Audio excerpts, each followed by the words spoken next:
Indiana Teachers Association claims that in the rush to implement, educators were left out. The one over what she calls a system that punishes students.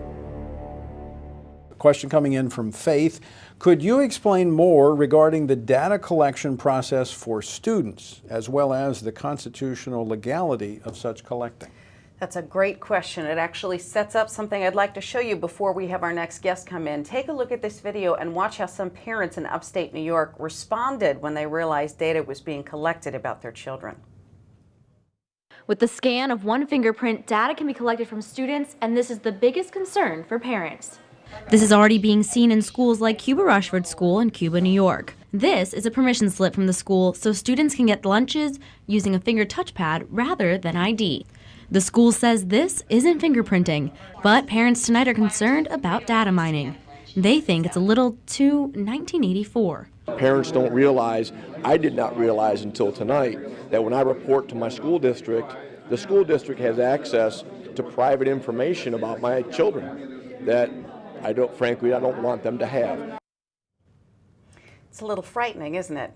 Well, our next guest is Jane Robbins, who is a senior fellow and attorney who practices with the American Principles Project. She has written and spoken extensively on the concept of data mining, among other things, and she joins us tonight by Skype. Welcome, Jane. It's good to have you. Thank you. It's good to be here.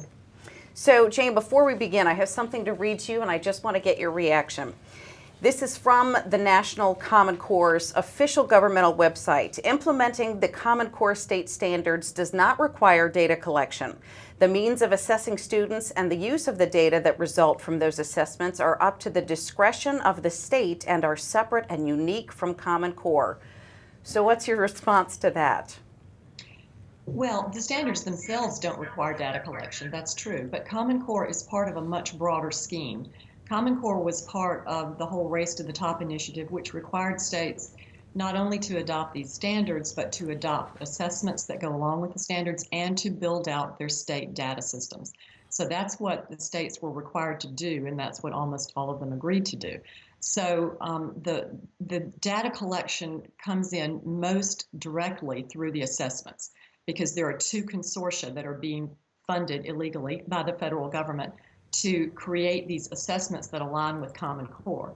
And those consortia both have cooperative agreements with the U.S. Department of Education, which allows the U.S. Department to see any data that is collected on any child who takes one of the tests.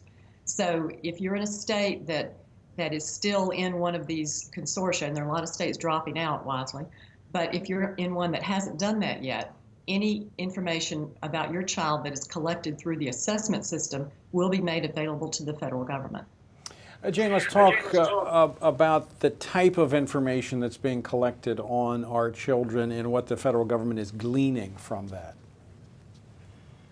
Well, the federal government wants essentially everything. Arnie Duncan has said that he wants to be able to track Johnny from when he's in preschool through when he's in the workforce, and to know everything that Johnny does for all of those years. And to do that, you've got to collect data. It's the progressive idea of education and societal control run amok. And now they have the technology to do that. So that's what the federal government is encouraging. There is something called the National Education Data Model, which is part of the U.S. Department of Education. And it recommends, it doesn't require, but it recommends over 400 data points to be collected on each child. And that would include things such as disciplinary history, health history, things like that, family income. It just goes on. And different states are at different points on the road of going where the federal government wants them to go. But they're all being incentivized to do this through money, of course. That's the way the federal government gets the states to fall into line. They offer to give them money, and they did during the stimulus bill. That's where all of this money came from, to get the states to build out their student data systems.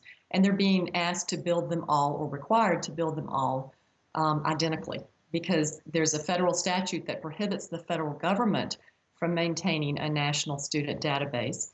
But if it gets all the states to build identical databases, then they can all be shared, and you have a national student database, de facto. Well, let me follow up with Jen on that, because I think this is important for parents to understand. Now, once this information enters into the federal realm, How long does it last? Where can it go? What can it be used for? It would be eternal. There is a statute that was passed in 1974 that's called FERPA, the Family Educational Rights and Privacy Act, which puts limits on the sharing of personally identifiable student data.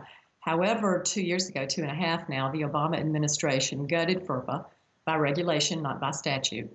And now under FERPA, the federal government or a state government or a school could share personally identifiable student data with literally anyone in the world as long as they use the right language to justify the sharing. And the parents would not have to consent to it. The parents would never know that it's happening. So if the assessments are the problem, Jane, we've talked about the difference between Common Core really not requiring data collection, but in a version of semantics, the website represents, it's not the standards, but it's the assessments that we now learn. What if we drop the tests and the assessments? Would that save the privacy of this increased data collection? No, it really doesn't. It would help. It's from a data privacy standpoint, it's better not to be in one of these consortia than to be in one. However, the federal government has many, many initiatives going on to try to incentivize the states to collect more data and to build more identical systems and to work on sharing data. There are a multitude of federal initiatives that are designed to do that because they really believe they are the progressive people who want to control everything, especially the economy. You have to remember that Common Core is not an education model, it's a workforce development model. And they think they need to know everything about every child and that everything should be able to be shared, especially with departments of labor, health and human services, that sort of thing. So the goal is, and they're moving toward it step by step, is to have this data out there that can be shared just all over the place. Jane, one final question tonight, because I'm sure this has gotten the attention of a lot of parents who may have just had Common Core appear on their radar screen, but not sure what it means. But now you're talking about this data collection, all this different information that's going to be out there about their children. First, is there any way around this to end this data collection? And secondly, what can parents do right now, right here and now?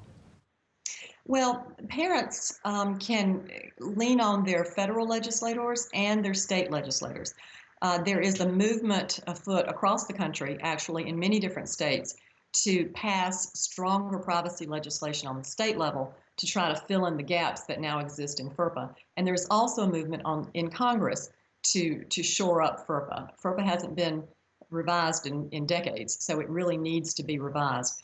But parents also need to be aware of other sorts of data collection, the things that come in with the digital learning and the devices and the measuring of the so-called fine-grained data on students. They need to be aware of that too and not agree to let their children be involved in the digital learning platforms unless they understand what those platforms can do, what sorts of data they collect, physiological data they collect on children, because that is the really scary part of this. Jane, your expertise is, as always, invaluable. If people want more information, can they go to AmericanPrinciplesProject.org? Yes. Excellent. Thank you so much for joining us, and I'm sure you'll be seeing increased traffic in the next few days. Thanks so much, Jane. Thank you, Sarah. I tell you, Sarah, if that doesn't motivate parents to get involved, I don't know what will. 400 data points, information collected on little Johnny and little Susie as they cross through the schoolroom door. Tell you what, let's do this before we transition to our last segment. Let's once again put those action steps up on the screen so folks will know exactly what they need to do. And, do your homework. We're helping you here. I'm a little tutor here helping you tonight. Do your homework. Visit frc.org, and you can also look at corestandards.org and other partner organization websites that we've mentioned tonight. Please educate and assemble with each other. Share your stories. So much of this is anecdotal experiences of parents who are experiencing this firsthand. They have stories to share. They have information to share with one another. So make sure that you assemble and spread the word. And I am seeing this across the country. Folks are starting to catch on to what's going on here as Big Brother is elbowing their way into the classroom. In Indiana Teachers Association claims that in the rush to implement, educators were resigned left in out. post over what she calls a system that punishes students